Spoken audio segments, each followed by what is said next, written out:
এক প্রবাসী ভাই বিদেশ থেকে আমারে মোবাইলে ফোন দিয়া শুধু কান্তাছে, তার হিক্কানির জন্য কথা কইতে পারে না।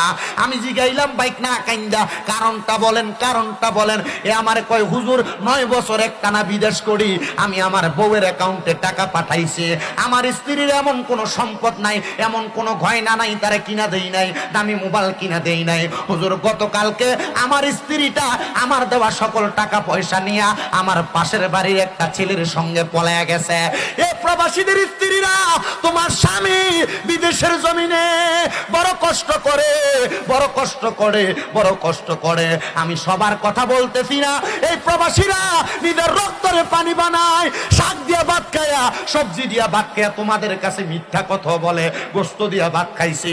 ওই প্রবাসীরা গতকালকে দেখলাম আমার এক ভাইজান আমার নিজেই কইতাছে, প্যান্ট কিনতে গেছি বাজারে, প্যান্টের দাম শুইনা না কিনা চলে আসছি, পুরান প্যান্ট সিলাইয়া পড়তেছি।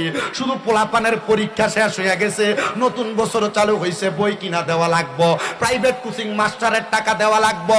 এ মা বোনেরা, যেই স্বামী প্রবাসে থাইকা বিদেশে থাইকা এত টাকা ব্যয় করে, এত টাকা নষ্ট করে, এত লক্ষ কোটি টাকা ব্যয় করে তোমার জন্য, নিজের রক্তটারে পানি বানাইতেছে, নিজের জীবন বিসর্জন করতেছে, কেমনে তুমি তোমার স্বামীর হকটা নষ্ট করতেছ?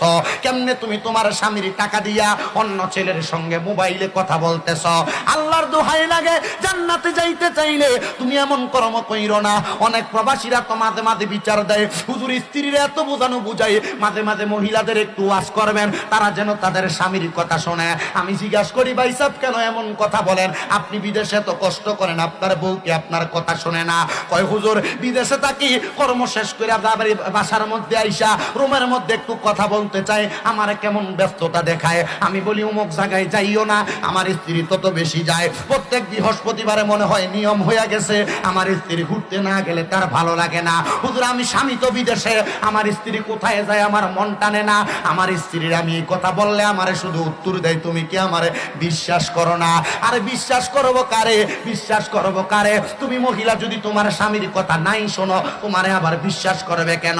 আল্লাহর নবী ডাক দিয়া কই, উম্মতের দলেরা, একটা নারীকে যদি আমি আদেশ করতাম তুমি সেজদা করো আল্লাহর পরে কাউকে, তাহলে আদেশ করতাম তার স্বামীর পায়ে সেজদা করার জন্য। আর মহিলারা স্বামীর পায়ে সেজদা করবো দূরের কথা, কোনোদিন তার স্বামীর পাওটা গরম পানি দিয়া মুচ্ছা দিছে কিনা মহিলা বলতে পারবে না। কোন মহিলা তার স্বামী কাম থেকে আসার পরে গায়ের গামগুলা মুচ্ছা দিছে কিনা বলতে পারবে না। মা আল্লাহর দোহাই লাগে, তোমাদের পায়ে হাত দিয়া কই, তোমরা যদি জান্নাতে যাইতে চাও গো মা, তোমরা তোমাদের স্বামীর খেদমত করো, স্বামীর কথা মানো, স্বামীর কথার উপরে কথা বইল না, স্বামীর আদেশের উপর আদেশ কইল না। কারণ তোমার স্বামী তোমার চাইতে বেশি বুঝে বিদায় তোমার কাছে ওই মহিলা তোমার কাছে তাকে বিবাহ দেওয়া হয়েছে, আর নচেত তোমার কাছে বিবাহ দেওয়া হইতো না, তোমাকে তার সঙ্গে আবদ্ধ করানো হইতো না। ও মহিলারা, স্বামীর অবাধ্য হওয়ার কারণে জাহান্নামে থাকবা, আর তোমার স্বামীকে আল্লাহ তাআলা জান্নাতি 70টা হুরের সঙ্গে বিয়া দিয়া দিব।